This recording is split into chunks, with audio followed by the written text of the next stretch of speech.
So, hello and welcome, everyone. I am Dr. Richelle DeCuir. I'm a senior learning experience designer with LSU Online and Continuing Education, and I'm honored to serve as your moderator for today's panel, AI, a Rose or a Thorn, Finding the Happy Medium. So, this panel is a part of a continuing series hosted by the LSU Online Faculty Committee, created to foster a thoughtful conversation around teaching and learning in digital spaces.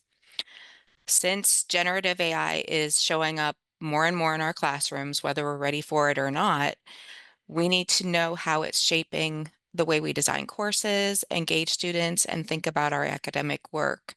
So today's conversation is about finding that balance, how we can thoughtfully use AI to support student learning while still preserving academic integrity, engagement, and meaningful connection in our teaching.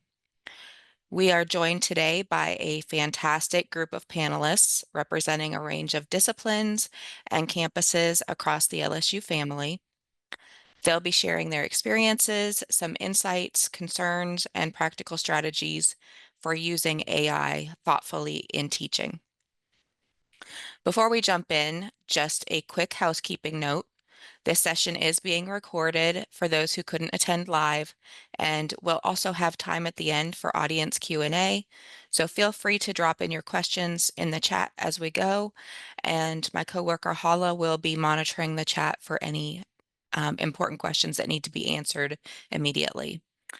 But with that, let's begin with brief introductions from our panelists. So panelists, could you please introduce yourselves, share your name, your institution, your role, and maybe one way you've explored or engaged with AI in your teaching so far? Okay, I'll get started. Hi, I'm Jennifer Qian from the School of Education, College of Human Sciences and Education at LSU. I'm the lead of the graduate programs in educational technology. One way I use AI is, okay, I have taught both the technical and pedagogical aspects of AI since 2019.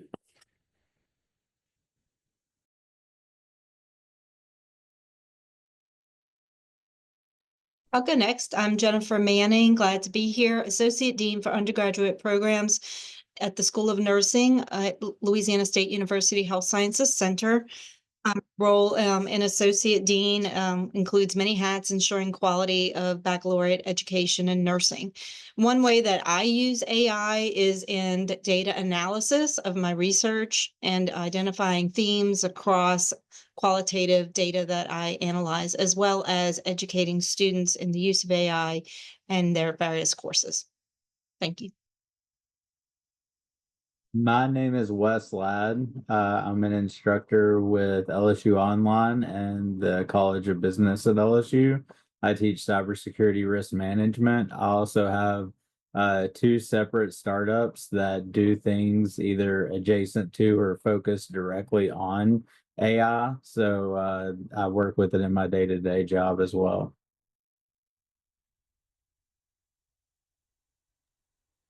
Hey everybody, my name is Rafael Romero. I am an instructor in business at the College of Business at LSU of Alexandria. I primarily teach marketing and B-Law courses, and I run a marketing agency in Alexandria called 318 Marketing. And so I use generative AI for both client work and trying to come up and develop engaging, fun, exciting activities for students on campus and trying to replicate the same for our online students. Thank you all. It's very exciting to have all four of you here. I know you each have some different insights into using AI in your classrooms. So with that, we'll get started. Our first question is, how has generative AI impacted a course you teach, whether it's in design, delivery, or student engagement? I think, Wes, would you like to kick us off? Can you speak to how AI as a productivity tool and instructional aid can assist with course development? Sure. Rather than course development, I would say more on the student side. I think that it's been really helpful. The course I teach is a graduate level cybersecurity course. Many of the students don't have a background in cybersecurity. So getting up to speed on the subject matter itself is very challenging for the students. And AI actually enables them to work with and synthesize a lot of information that would potentially be candidly above their heads, which allows them to work together collaboratively and really accelerate how quickly they're able to learn the subject.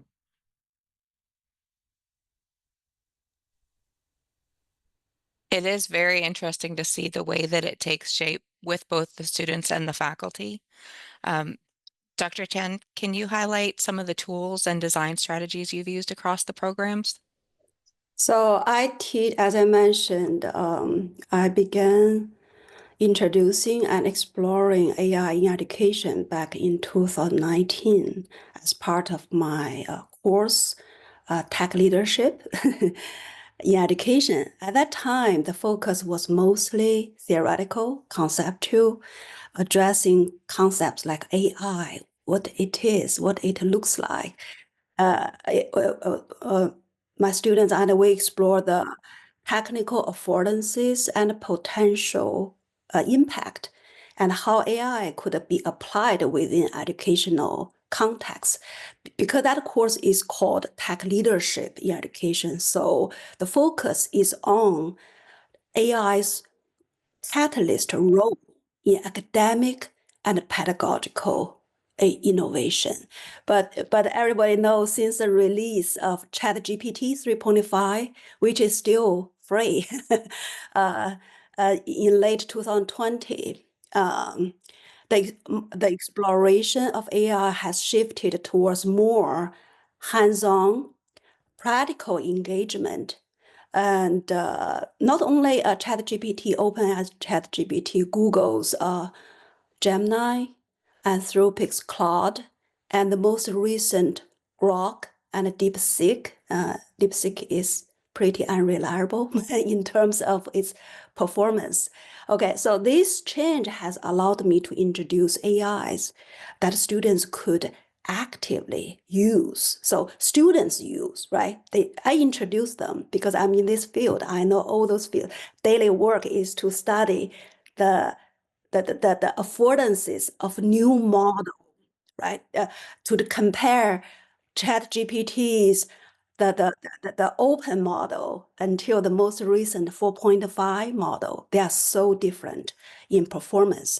So students they use, and so the shift has been from study from the distance to really hands-on. For example, in the instructional design course, I introduced AI enhanced instructional design. Actually, I have an article to be released in December on AI enhanced instructional design in higher education and e-learning industry. And another course is called Emerging Technology and Pedagogy. And definitely AI needs to be a topic there. So one assignment is for students to explore in depth a specific AI program that they can actually use at their workplace in their classroom.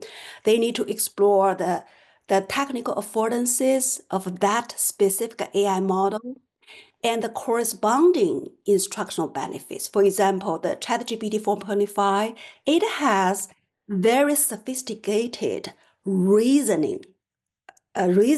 Okay, so it's different from 3.5, which doesn't show the reasoning steps of that model. So they need to explore a specific AI program based on which they will develop a specific pedagogical application of that AI program, such as using ChatGPT to facilitate the inquiry skills with their students. For example, the Socratic inquiry skill. Yeah, we know we use Socratic question, 6 type of question in your classroom every day, right? Otherwise, how do you teach? So they need to learn how to involve AI program to facilitate students' increase skills, including critical thinking, problem solving skills.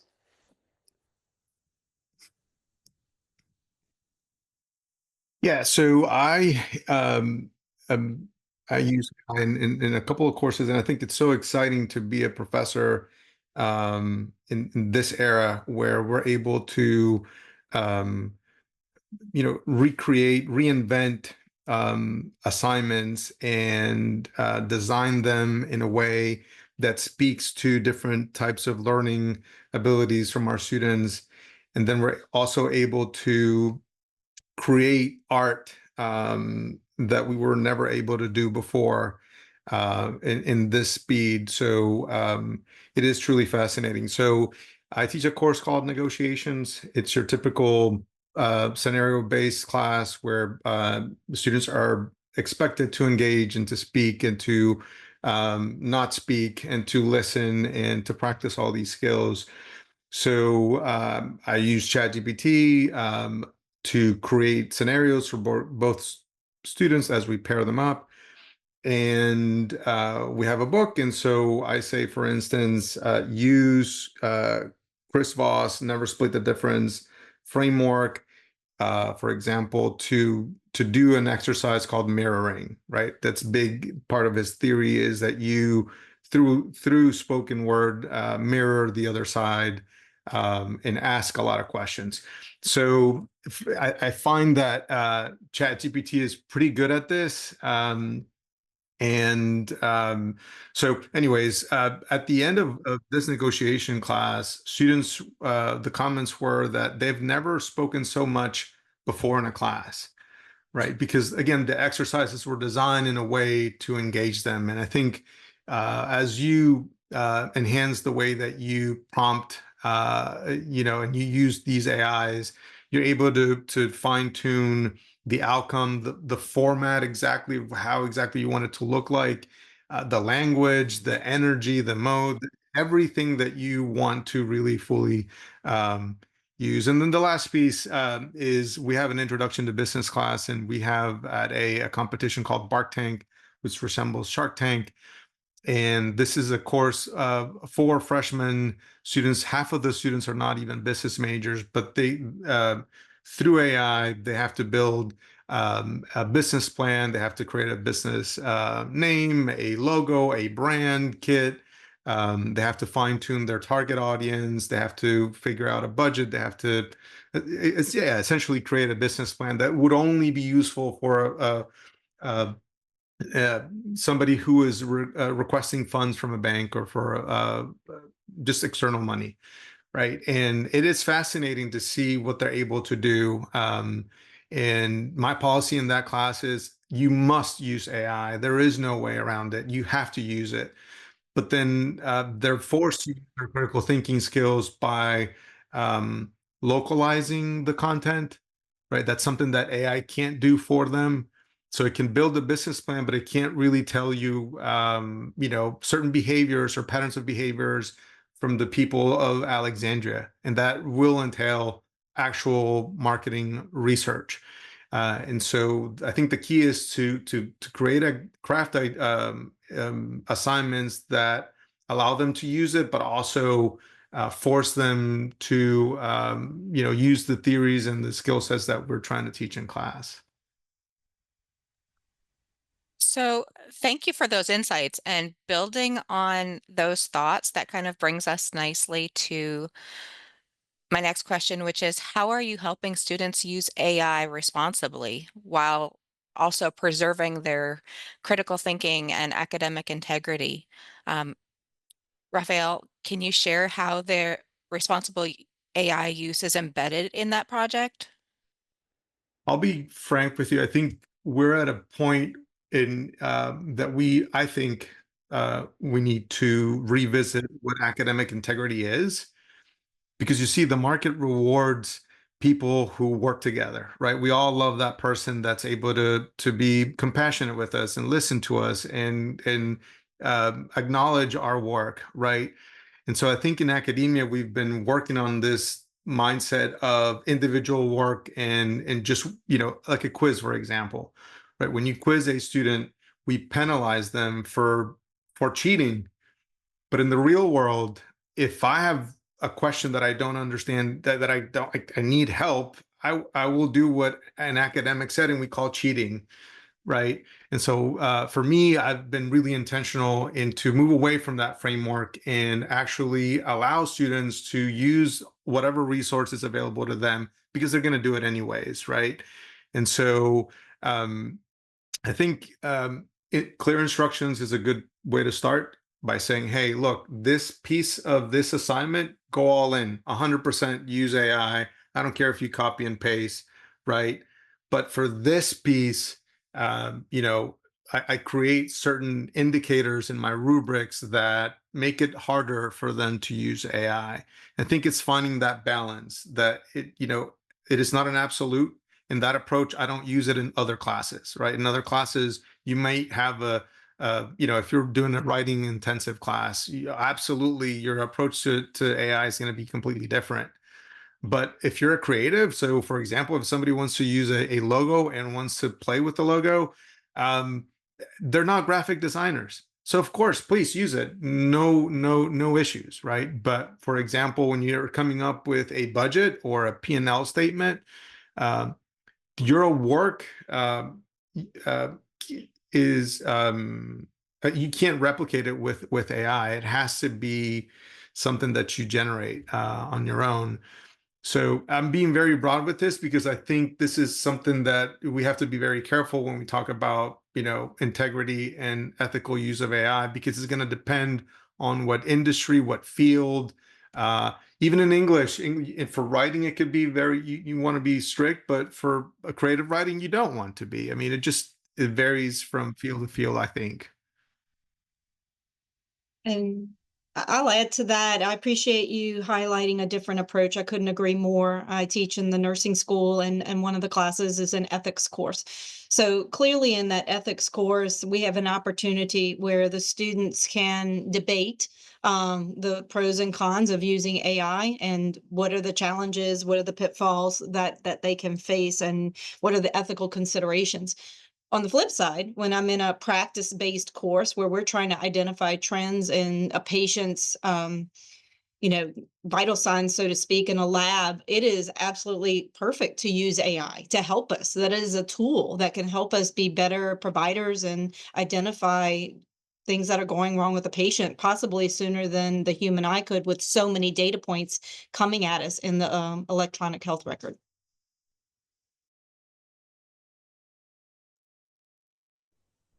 Yeah, so I'd like to chime in with one issue regarding the ethical use and critical thinking, right, Richelle? That's a question. And it is indeed one of the most challenging aspects of introducing AI into education. I recently completed a systematic review study, meta-analysis study, which involved 243 articles, pedagogical use of generative AI in education. And the third research question is on the challenges of using AI in education. You know what? One of the key themes is what? Is over-reliance on AI, outsourcing cognitive activity ability to AI. So that's the consistent theme across most of the studies. So because my students, they are in-service teachers, so that's the theme I introduce to my students, how you help your students do not rely on AI. So there are some strategies over there. Okay, so one strategy is, because in my courses, we just explore the strategies to deal with the challenges. They are teachers, right, in K-12. Students, they will use AI anyway. They silently use AI. They use one AI program to create something, use another program called Bleach AI to bleach out AI footprint in the submission. So I told my students, this is a catching up game with your student. They know better than us. So one way we explore is just, okay, encourage students just use it as a starting point in K-12 classroom. And but do not use the AI generated content as the quick answer. So the teachers, I encourage use it, just use it, but you need to ask your students to critique the output, because AI can't, even the most advanced AI model like ChatGPT 4.5, it still has a hallucination issue. Yeah, it come up with a fake references. We all know that, right? With free version, there's a lot, but with 4.5, they use a RAG prompting strategy. It still has some misinformation. Dr. Chen, can you tell us what the RAG strategy is? Oh, okay. So RAG is a retrieval augmented generation. It is a prompting strategy.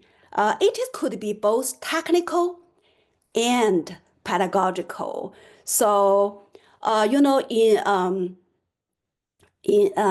you work with AI, without you knowing, you are using some prompting strategies like, okay, so there are 5 categories. Okay, the first one is unstructured. People just inherit their several years of Googling strategy to work with AI program. Answer this question or just use keywords. So that's called direct prompting or open prompting or a creative prompting. There are 4 strategies under the category of unstructured. Okay, then structured, we know one shot, zero shot, one shot, few shot prompting strategy. It's more like you give AI examples, then you produce what I want. So it's more like you ask AI program to learn from the examples I want, then you produce something that's structured, right? RAG goes beyond those 2 categories of prompting. It goes beyond pre-trained, so it goes out to the web to produce more current and accurate information. So that's a RAG prompting strategy. The structured sounds a lot like what we do with our learners, giving them the foundation and then hoping that they can create something with it, and then taking it further is that RAG. So that's really interesting that that's how it works with AI as well. Yeah, RAG is mostly used by prompting engineer, but we are users, right? But it is still good to learn about that strategy. Very interesting. So taking it to another path, I'm interested in what concerns or risks still make you all cautious about AI use in the classroom. Um, to start us off, I know that Wes had a really good analogy that he shared with us previously, so I'd love to hear more about that. Yeah, no, a lot of people are hoping that we're gonna have some magic box solution to prevent plagiarism, right? And that there's gonna be some sort of tool that you can use that can reliably detect when people use AI for plagiarism. But my background is in cybersecurity, And in cybersecurity, we have this notion of antivirus. And antivirus is on your machine and looking for particular signatures or indicators that something is malicious on your computer, and it'll attempt to quarantine or protect your computer from that particular file or piece of information. And so for maybe 30 years now, since the days of John McAfee, if anybody remembers back in the day. But for like 30 years, there's this sort of arms race between hackers and the people that develop these antivirus signatures. And I think that you're going to see, candidly, I don't even think that the AI plagiarism detectors work even as well as antivirus does. So, and I don't just mean antivirus of today, but contemporaneous to as the threat will evolve, right? Because these models are evolving as well and becoming more human-like in the way that they respond, or harder to distinguish from humans. And as that continues to evolve, it's going to become just even more unrealistic to think that there's some magic solution, because I really do feel like the genie's sort of out of the bottle, so to speak, as far as plagiarism. If somebody isn't right in front of you and they have access to the internet, you should presume that they're using one of these tools in the aid of what they're doing. And to Raphael's point, I'm not sure if it's exactly plagiarism or what we call plagiarism in this new paradigm of working with these tools. I mean, they are intended to enable people. So, there is a real importance in adjusting our pedagogy to account for the fact that these are part of the way that people work now. And it's going to be hard to change that for academic purposes. And Wes, if I can add to your observation there, I think we're moving into an era of hardware and gadgets that are just going to make it exponentially more difficult for us to monitor these things. So I remember a time where I would go to a class, and if I wanted to record a class, I would have to ask special permission from the professor, right? And it would only be accepted under extreme conditions, right? Now through Plod or a little device or just your phone, Plod summarizes the whole thing, right? So they can fall asleep, right, in class, and then after class, this thing will generate everything in a really, really cool way of doing things. Meta glasses, for example, right? You're able to see something, and with very minimal prompting, it can tell you what you're looking at, and it can analyze, and it can speak to you. So No, we're absolutely. yeah, go ahead. So quickly, we're moving into that space where we're going to, I think the challenge for us is, how do we stay relevant, and what exactly do we want to teach? We have to be a little bit more intentional, more thoughtful of what the ultimate goal is. Right. And that's an uncomfortable conversation to have, just because, there's so much changes that it almost makes us feel irrelevant at some point. So anyways, Yeah, now your point on the hardware side is incredibly valid. And I don't think that people are really prepared for how important that's going to be to how things change even from here. Those Meta glasses you referenced are like $300. I mean, most people can afford something at that price point, right? Most of our phones cost more than that. And so the reality is, whenever you have something at that level, that's today with a mainstream company that is perfectly fine with you knowing that that's embedded in the platform. But the building blocks of devices like that have become so cheap and ubiquitous that, I mean, one of my companies right now is actually building a smart hard hat, and using it to analyze what people are doing in the construction industry in real time from a safety and a human health perspective. So that's absolutely the direction I see things headed in as well, both from a business perspective and what we have to be aware of. I mean, the future is sort of here in a crazy way.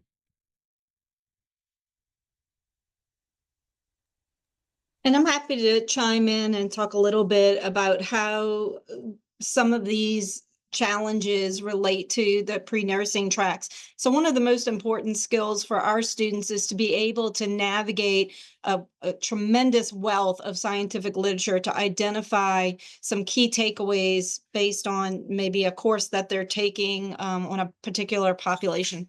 AI is a perfect tool where they can help develop that skill and really narrow in on what are the key things they need to consider, say with a heart failure patient, some of the top things or trends, especially, and this will help them fill in their gaps in their skills when they're approaching those patients in the healthcare setting. And so we can use that in our theory courses as well as in our simulation courses, but even in the hospital setting, because as you know, those AI tools are available on apps.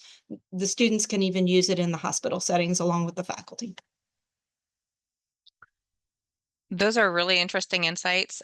One thing I wanted to kind of emphasize that Raphael had mentioned about the fact that you can record all of your meetings now, or that a student could go in and record and essentially not be there. But I know some of you had a hard time getting in today, so just to let you know, this is being recorded and AI is part of it. So it's transcribing everything. It'll give us a nice little summary. You can absolutely do that with your classes. If you're afraid that someone is absent and they might miss something, just record it. Turn your phone on, put Zoom on and record everything and then upload it to your cloud. Then you can give the students that resource so that if they had an emergency and they couldn't make it, right, that's the only reason they would miss a class is an emergency, then you'd be able to share that with them. But kind of moving on from there, what advice or resources would you offer to a colleague who's just starting to explore AI in their teaching? Who would like to take that one?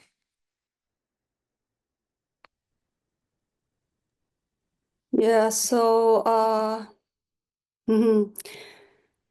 So I think for a colleague just starting to explore AI in their teaching, I would say to start small, to explore like just ChatGPT 3.5. It is very powerful uh, for brainstorming purposes. It is a pretty good tool for brainstorming. Of course, the current AI models, if you upload your rubrics or metrics, you upload the students' essay, whatever, even an image, they can analyze according to the rubric.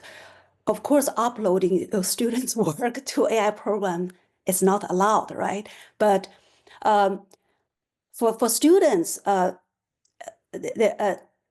introduce the rubric and share, use AI to write and compare what they come up in writing and what generative AI come up in writing, and compare those two versions. It's a way to help students to enhance, because AI is currently considered the most powerful because it access to all the data sets available, right? Currently, we don't know because OpenAI company never say what databases they have used, right? They got into lawsuit in some way.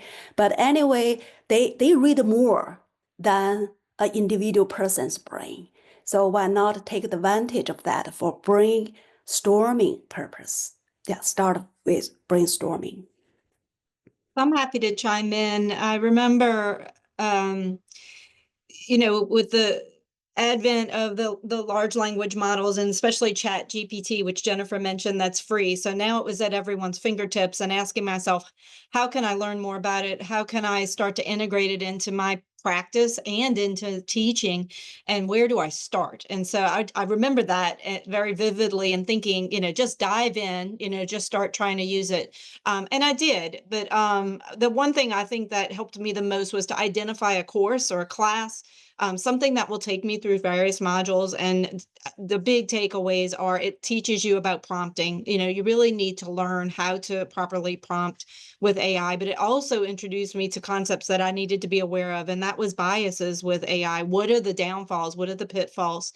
And so anyone who's looking for trying to just dive into it knows they need to know more about it. I think there's a lot you can learn on your own, but I really benefited from some formal training as well. And to kick me off, I mean, by no means it's the beginning of a journey, because we're all learning along the way, but at least got me to a point where I can integrate it into my daily work, whether it's in teaching, in research, or in my academic leadership role. I would say, just go to YouTube and filter through the most viewed video that introduces you to LLM models, and use whichever tickles your belly, Copilot, Meta AI, ChatGPT. There's just a plethora. So you could easily be overwhelmed if you try to master all of them. Just get one and get used to it. I used ChatGPT, for example. Like, if you download through an Excel sheet, the quiz results, for example, of your entire class. So you have 250 students in a class, and you can put that up there, and it can analyze which question most of the students got wrong, and you could then assess and say, well, am I writing the question in the right way? Is there a pattern here that I need to revisit? And so you can make the quizzes, but you can also analyze the performance of that. Rubrics were mentioned before. Creating a tutor for the classes that have high WDFs. I don't know if I'm going to butcher that concept, Richelle, but the courses that can become a barrier of entry into a field, you can create a GPT specially to handle students' questions.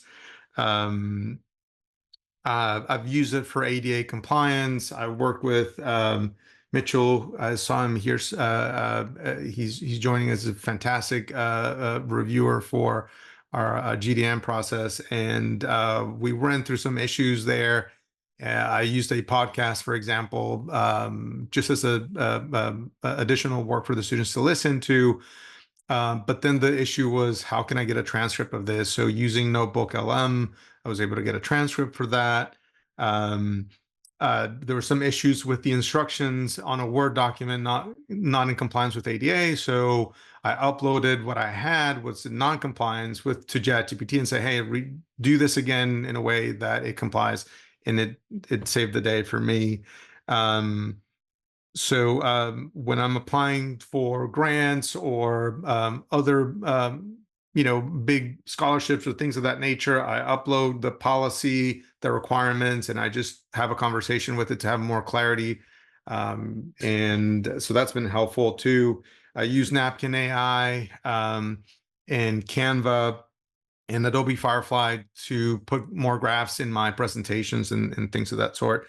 I'm in marketing, so I use Artlist AI to generate voiceovers, Zuno to generate jingles, and I would suggest to watch out for Conmigo and their model in elementary school. And I think that's a model that may be replicated into higher education in the future. That may be a way to put a little bit more measures to, enhance that academic integrity that we talked about. So I would just say, write all these things down and maybe start YouTubing one by one, and that may help, hopefully. So if anyone else was trying to frantically write down some of the tools that they were mentioning, we are recording, so I'll try and compile a list for you and reach back out to our panelists so that we can have that instead of having you kind of pause and re-go. But does anyone else want to jump in before we go to the next topic? All right, so My next question is regarding writing skills in the age of AI. How are you addressing those skills differently due to AI? And do you have any strategies for helping students preserve their voice, their creativity, or even their organization skills? I know, Dr. Chen, you have a great way of doing this. No, actually, I'm avoiding writing because it's so easy. You give a topic like read these 5 articles and write a summary on digital transformation in higher education. No, I don't do that anymore. I teach the tech leadership in education for many years, and that's a classic writing assignment for my student. Now, no more. Okay. My way around it, video presentation. Okay. Why? Okay. I'll explain. Okay. So this is a specific change I shift from. I'm forced to do that. Okay. Because it is online courses. They are not in the classroom. You have no way around, right? So I think that's a smart strategy currently. Students, what the rationale behind that is, while students they still able to the process of converting the AI generated content to a video production requires some level of brain processing of information, right? So I think it still helps with students learning. They can use a few clicks to come up with a 5 pages excellent discussion on digital transformation in US or in Asia or in Europe. But still, when they present it, they need to come up with a relevant the organization, how to present it, relevant multimedia. You cannot just read through the slides, put the AI generated bullet points on it. No, it's not accepted in these courses. You have to come up with an engaging way for your presentation. So I have very specific rubric for your video presentation. It's definitely not just a PPT presentation. So they use like templates from Canva. I think Raphael mentioned that multimedia product a company based in Australia. They did they do a wonderful job in terms of multimedia production. So that's my current solution. But in the future, there should be a way for dealing with writing. Writing is still, because writing is a thinking process. It's not just writing, it's a thinking. It's a thinking process. We still need to, we cannot just delete this significant, important learning task from our courses. And if I may add, I also include in my rubric when we do presentations, I deduct points for people that they're clearly reading, and so just reinforcing that sort of can they cheat? Maybe, and they will be punished in some way for doing that. So I agree 100%. Although there are already a few tools that are generating our own avatars. And so with a little bit of recording of our voice and our expressions, they're able to generate a video of us talking.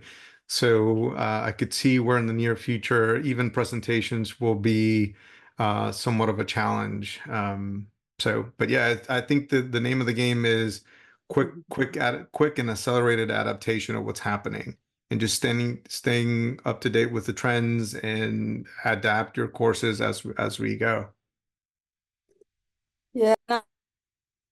Another thing I'd like to share is, reflection. Reflection is a strategy in education we use a lot because I always share with my students, people don't learn from experiences, they learn from reflecting on experiences. So this applies to AI enhanced learning environments. Just ask them to reflect on their learning process. I have a colleague, students are forced to use AI, just like somebody said, you are forced to use it for each and every assignment. Then my colleague asked students, but you must show me your prompt. Then reflect on it. I think it's a good way to introduce AI because eventually when they go to workforce, their company, their organization, they all require to use AI. They don't want the entry level to just use several hours to summarize something, the meeting. If somebody does that, no, you don't belong this organization because it doesn't help with the efficiency of an organization, right? So I think it's better to introduce rather than using, to be honest, I don't have a policy for AI using because I can tell if the content is AI generated or no.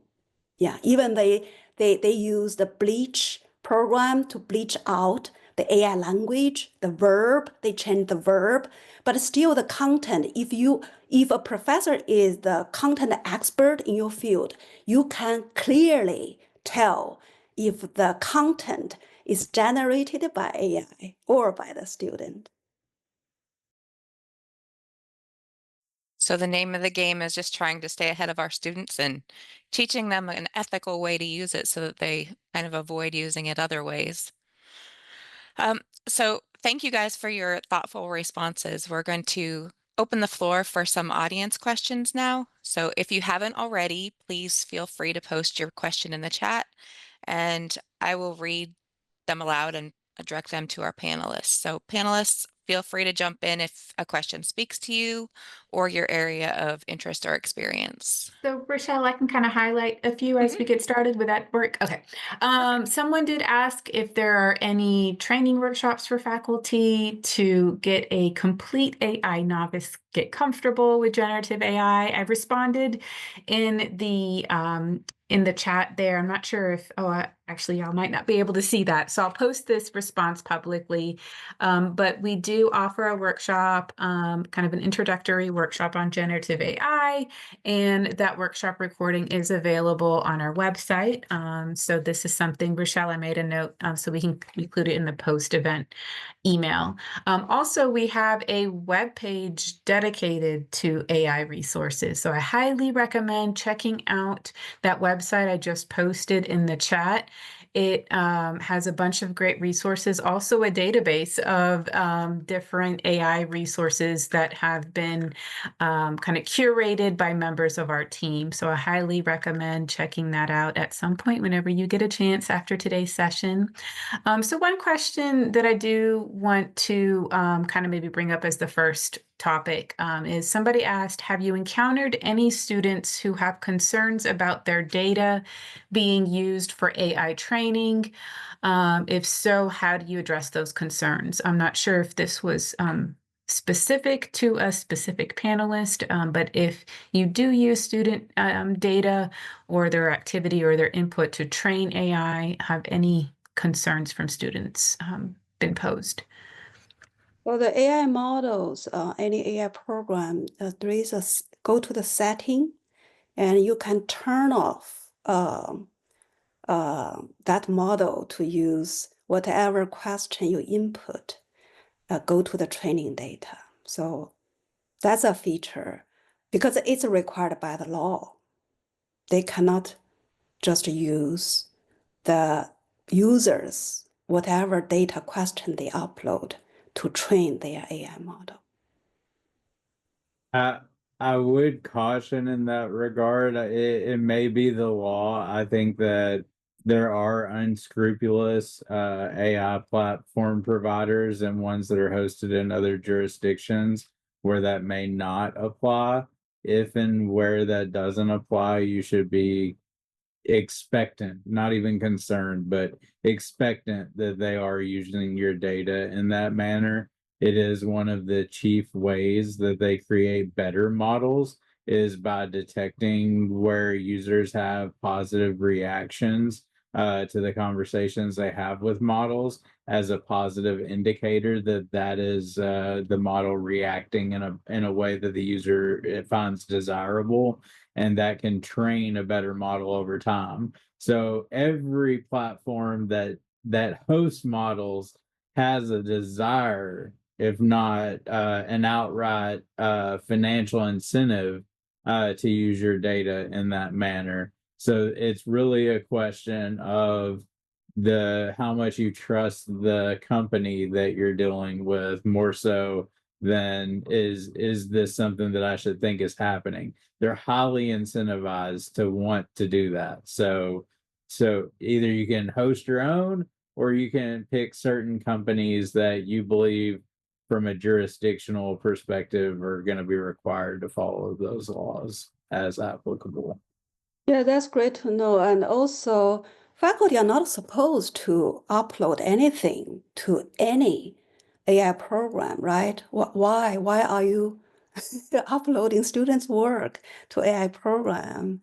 Grammarly, unless the students want to use Grammarly to help check the writing, right? But faculty, we don't upload students' work to check like grammar or style. I don't think so. I Great. think there's the privacy issue is a little bit. I think it's a complex issue. So, for example, if you're an accountant, you're a CPA, and you're dealing with public data, you of course need to be careful with what you're inputting. The private sector operates a little bit different. In accounting in the private sector encourages the use of AI, just because again the regulation are a little bit more flexible in that space. I think as long as you're not putting students' data out there, I don't see the issue, right? So if you have an Excel sheet with the results of a quiz and you don't upload the names of the students, you just, again, you want to find patterns, I think that's fair play. But again, as long as you're not using their personal information and attaching or linking that information back to the student, I don't think it's an issue. But that's my assessment. I don't know if it's field specific, but that would be my take. Thank you all. Oh, sorry, go ahead. I was going to say, I can see that, Raphael, because if you are using a multiple choice quiz and you just want to see where the trends are, you're only uploading, this percentage got this wrong, this percentage got this right. You're not really including any student data. So as long as that's being scrubbed, and you're using it for trends. Paula? Yeah, thanks, Raphael. You answered one of the other questions about scrubbing quiz data before uploading it into AI. This one's kind of a policy question. So somebody asked, what kind of policies do you think would be most beneficial for courses and for the university in general to navigate AI use effectively? I think at LSU, I believe there's a sample like syllabus statement on effective or appropriate use of AI that faculty can add to their courses and maybe modify as needed. And I assume there might be differences in policies across the institution. So I kind of just want to open that up for discussion for all the panelists, not just policies maybe in general, but also maybe even specific things that you want to point out in the syllabus based on your experiences with your students.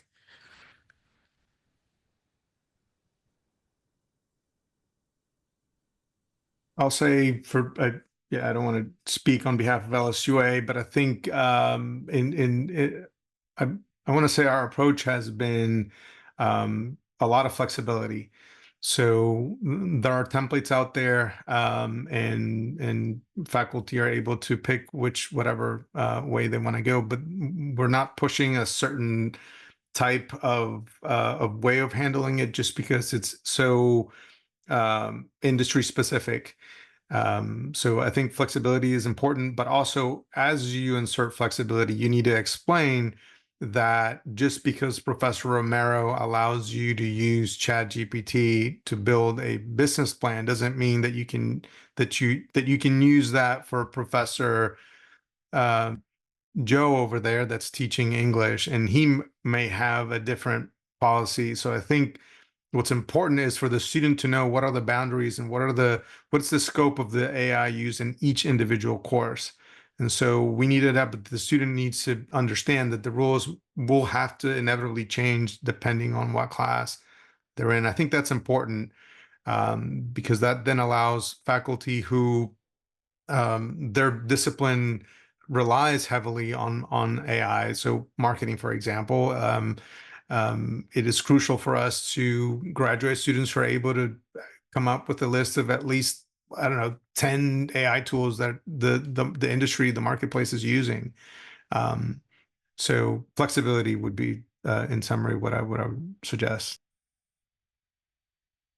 Raphael, your question kind of relates to, and if we have time for this, I know we have just a few minutes left, to another question. You mentioned that balance of AI use on the student side, but this question is more for the faculty side of things. So somebody asked a bit of a philosophical question.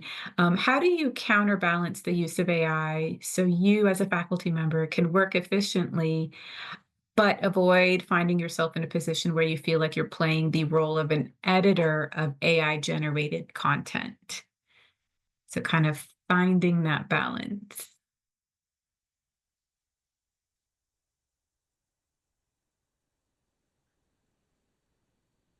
Yeah, it is philosophical, so no answer for that. But I think it's a think of AI not as a how to say that? It's not a shortcut. Don't think of it as a shortcut. Think of it as a very efficient GA or very able, powerful GA. So reconsider the relationship with technology. Probably that would help with strategy. Yeah. But this is really a good question. When we work with a technology in the history of edutech, you gain something, you also lose something. That's always the cycle in the history of edutech.